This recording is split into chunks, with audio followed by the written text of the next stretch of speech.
No defect, no defect, no defect, no Mushtaq भाई, मेरी बेटी के लिए एक बिना डिफेक्ट का लड़का चाहिए। ऊंची सैलरी, ऊंचा कद, ऊंचा खानदान, पर लड़का ज्यादा ऊंचा ना हो, नहीं तो मेरी बेटी को बात करने में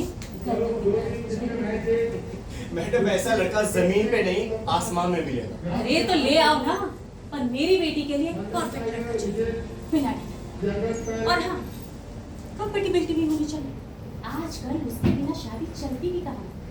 पर मैडम कंपैटिबिलिटी तो मोबाइल की बैटरी भी मांगती है। बिल्कुल। पर शादी का चार्जर कहाँ बिकता है? आंटी, आपकी शादी हो गई क्या? जी हाँ, आपकी दुआ से 2 पोते और एक नवासी की दादी नानी भी हूँ। तो आपने क्या अपने बच्चों के हाथ किसी के भी हाथों में दे दिए थे? नहीं, ऐसे ही किसी के भी हाथ नहीं दिए। Exactly. बल्कि मैंने अपने बच्चों के हाथ अच्छे बच्चों के हाथों में सौंपे थे और उन्हें समझाया था कि जिस तरह मैं अपनी सास के साथ जिंदगी भर रही हूँ, तुम भी रहना। जिस तरह मैंने तुम्हारे अब्बू के वालिद को अपना वालिद समझा, तुम भी समझना। और जिस तरह शादी जैसे मुकद्दस रिश्ते को मैंने जिंदगी में सबसे ऊंचा मुकाम दिया है, तुम भी देना। तुम जानती हो मेरी बेटी अमेरिका में रहती है। Really? और मेरा दामाद बहुत बड़ी सी कंपनी का सीईओ है।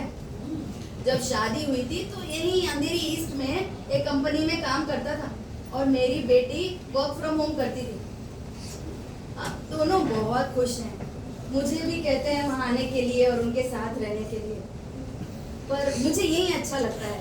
और आप जैसे ना समझ बच्चों की काउंसलिंग भी तो करती हूँ। एक मिनट। और आपकी बेटी के सास ससुर?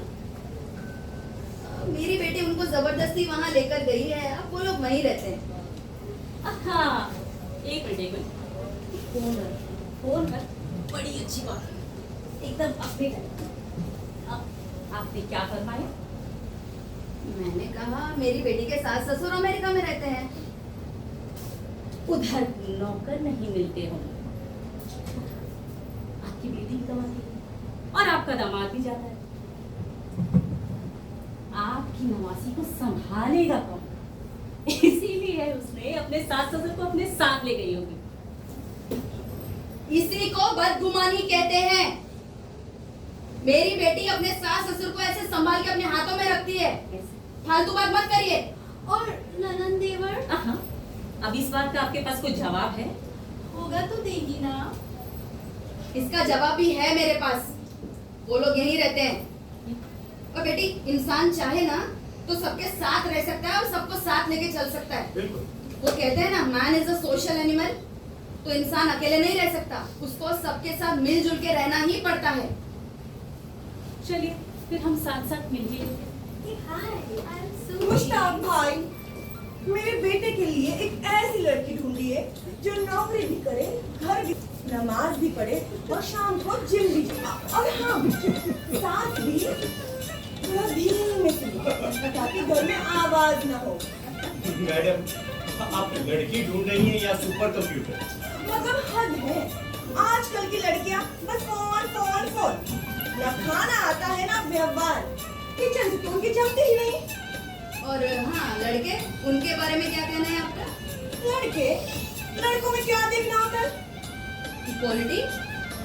आज के दौर में जब हम इक्वालिटी की बात करते हैं तो कुछ जिम्मेदारियां लड़कों की भी तो होनी चाहिए ना। देखिए आंटी, आंटी, आंटी हाँ, आपकी और मेरी उम्र में कुछ ज्यादा फर्क नहीं होगा। आप मुझसे कुछ 2-4 साल बड़ी ही होंगी। यू नो, मेरी बड़ी बेटी नेहा, उसके 2 बच्चे थे और दोनों मुझे नानी बुलाते थे। तो मैंने उसे कह दिया, बच्चों, डोंट कॉल मी नानी, कॉल मी दीदी। वो क्या है ना, मुझ जैसी लेडी को ये सारे शब्द शोभा नहीं देते। पर उनके दीदी कहने से आप दीदी तो नहीं हो गई, है तो आप नानी ही। That's my daughter and son-in-law, not the whole world. Got my point? Madam जैसा लड़का आप ढूंढ रही है ना, लड़की वैसी ही एक लड़की है हमारे पास। अरे वाह, हाँ, उसकी फैमिली में भी कोई नहीं है। क्या बात है, वो ऑफिस भी जाती है बहुत बढ़िया। और नमाज भी पढ़ती है। और क्या चाहिए? मैडम जिम भी जाती है। बहुत अच्छे। और उसका कहना है कि उसे घर में खाना पकाना भी पसंद है। जी, वाह वाह, बहुत अच्छा। लेकिन मैडम एक प्रॉब्लम है, हाँ। वो सांस धीमे से लेती है या जोर से लेती है, इसका पता नहीं। मुश्ताक भाई, फाइंड आउट कीजिए ना। और हो सके औरतों को भेजिए। समझता